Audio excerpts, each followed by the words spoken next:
5 کام ہیں شریعت چاہتی ہے کہ ہم یہ کام کریں. کون سے؟ سب سے اوپر فرض، پھر واجب، سنت مؤکدہ، سنت غیر مؤکدہ، اور 5واں کام مستحب. ان کے اپوزٹ 5 کام ہیں جو شریعت چاہتی ہے کہ ہم نہ کریں. ان کی درجہ بندی کیا ہے؟ سب سے اوپر حرام، مکروہ تحریمی، اساءت، مکروہ تنزیہی، خلاف اولا. یہ 5 اور 5 10 چیزیں ہیں. 5 کام وہ ہیں جو شریعت کہتی ہے کرو، ان کی درجہ بندی ہے، اور 5 کام ہے جو شریعت کہتی ہے کہ نہ کرو، ان کی بھی درجہ بندی ہے. اب جو کام کل خوانی کی صورت میں، ختم چہلم کی صورت میں، ایصال ثواب کی کسی بھی محفل کو کسی بھی عنوان سے آپ منعقد کریں، اس کی شرعی حیثیت کیا ہے؟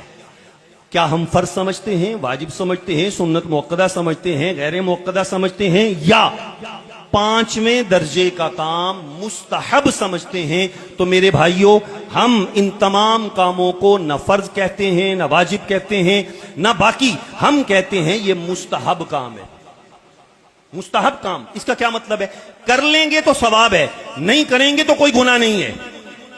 شریعت میں بڑی ذمہ داری سے عرض کر رہا ہوں، آپ نے اگر قل نہ کیے، میں یہ نہیں کہنا چاہتا کہ نہ کریں، میں یہ عرض کرنا چاہتا ہوں کہ اگر نہ کیے تو آپ سے نہیں پوچھا جائے گا. لوگ پیسے ادھار لے لے کر قل خوانی کرتے ہیں ہمارے معاشرے میں، سود پر قرض لے لے کے کرتے ہیں. کیوں؟ ناک اونچا رہے، لوگ کہیں گے ابا ساری زندگی کھوا کھوا کے پال پال کے مریا تے پتر ہو دے، کل بھی نہیں کر سکے، چالیمہ بھی نہیں کر سکے.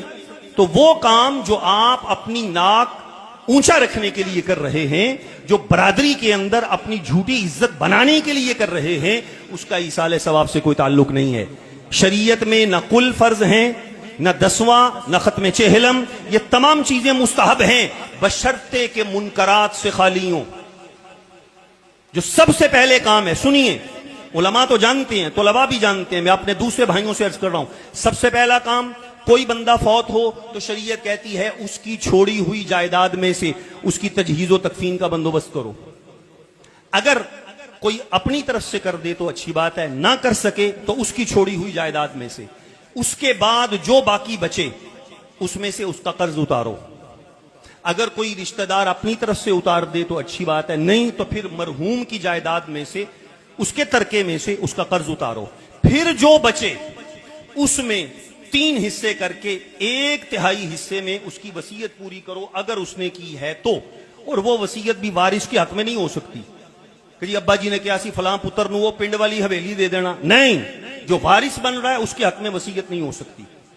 اور پھر جب یہ تینوں کام ترتیب وار کر لیں تو چوتھے درجے کا کام یہ ہے کہ اب جو شریعت کے اصول ہیں ان کے مطابق وارثوں میں وراثت بانٹی جائے گی. یہ 4 کام میرے عزیز، میرے بھائی، میرے بیٹے، میرے بزرگ، یہ ضروری ہیں، کل ضروری نہیں ہے. میں کلوں سے روک نہیں رہا، میں آپ کو شرعی مسئلہ عرض کر رہا ہوں. کل ضرور کیجئے، ایصال ثواب کی بہترین محفل ہے، اکٹھے ہو کر لوگ قرآن پڑھیں گے، اچھی بات ہے، لیکن یہ مت سمجھیے گا کہ کل فرض ہیں. ہاں، شریعت کے مطابق وراثت کی تقسیم ضروری ہے. اور میں آخری جملہ عرض کر کے اجازت چاہوں گا. میں نے دیکھا کیا مذہبی گھرانے، کیا دنیا دار، کیا سیاستدان اور کیا دینی طبقہ، ہر ایک میں یہ علت پائی جاتی ہے سوائے چند خوش نصیبوں کے. کیا؟ کہ وہ جب وراثت کی تقسیم کی باری آتی ہے تو بیٹیوں کو، بہنوں کو وراثت میں محروم کر دیتے ہیں. شریعت نے جتنی تاکید وراثت کی فرمائی ہے، شاید اور قرآن مجید میں اتنی تاکید کسی اور حکم کی نہیں ہوگی. یہ یوصیکم اللہ وصیۃ من اللہ فریضۃ من اللہ تلک حدود اللہ، چوتھے پارے کے سورہ نساء کی دوسری رکوع کی آیتوں میں اللہ نے 5 تاکیدیں فرمائی ہیں، اور آخر میں فرمایا جو اللہ کی حدوں کو کراس کرے گا اللہ اسے بھڑکتی ہوئی آگ میں داخل کرے گا. کوئی بندہ کہتا ہے، بھائی اٹھ کے کہتا ہے بہن کو تو حصہ مانگتی ہے ہم سے،